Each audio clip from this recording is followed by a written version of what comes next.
If abortion is morally wrong, aren't you responsible for discouraging it?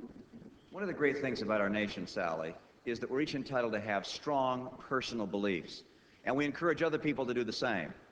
But as a nation, we recognize the right of all people to believe as they want and not to impose our beliefs on other people. I believe that abortion should be safe and legal in this country. I have since the time that my mom took that position when she ran in 1970 as a U.S. Senate candidate. I believe that since Roe v. Wade has been the law for 20 years, that we should sustain and support it. And I sustain and support that law and the right of a woman to make that choice. And my personal beliefs, like the personal beliefs of other people, should not be brought into a political campaign. On the question of the choice issue, I have supported the Roe v. Wade. I am pro-choice. My opponent is multiple choice. Ken, on multiple choice, I've got to... Mr. Romney, you have 15 seconds to rebut that. On the idea of multiple choice, I have to respond.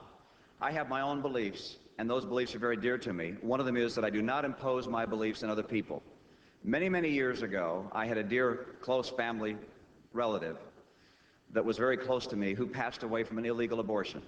It is since that time that my mother and my family have been committed to the belief that we can believe as we want, but we will not force our beliefs on others on that matter. Thank you. And you will not see me wavering on that or be a multiple choice. Thank you very much.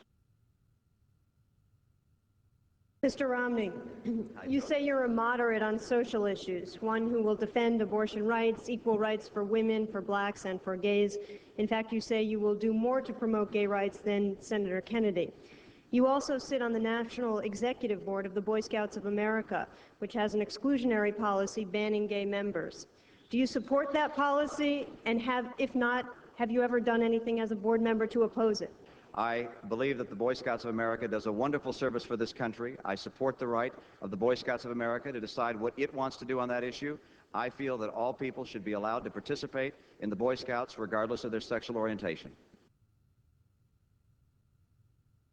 And under your economic program, under the program of Mr. Reagan and Mr. Bush, we saw the growth in terms of the unemployment, the growth in the number of children living in poverty, the growth in terms of those children out of wedlock. Look, I was an independent during the time of Reagan-Bush. I'm not trying to return to Reagan-Bush. My positions don't talk about things that you suggest they talk about. This isn't a political issue.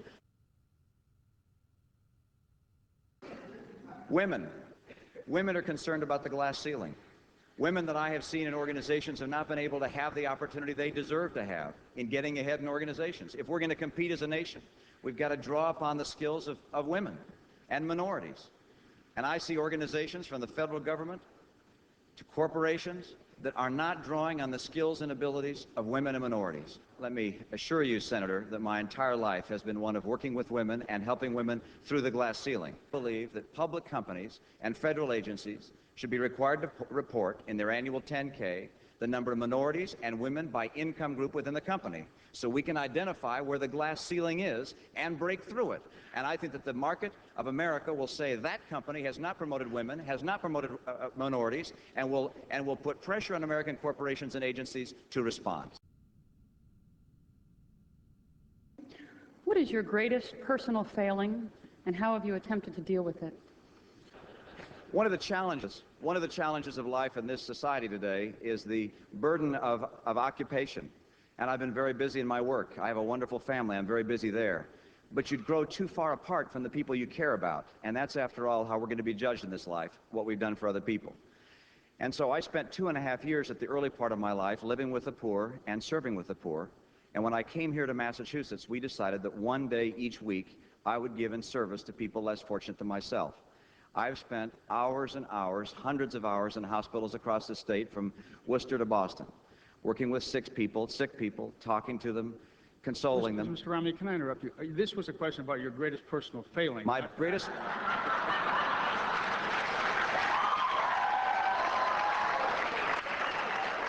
We have 30 seconds left to get to that part of the... My greatest personal failing then, Ken, is my inability to fulfill what I think is a God-given obligation to do more. And I do what I can in one day a week, but I don't do as much as I think we all can do.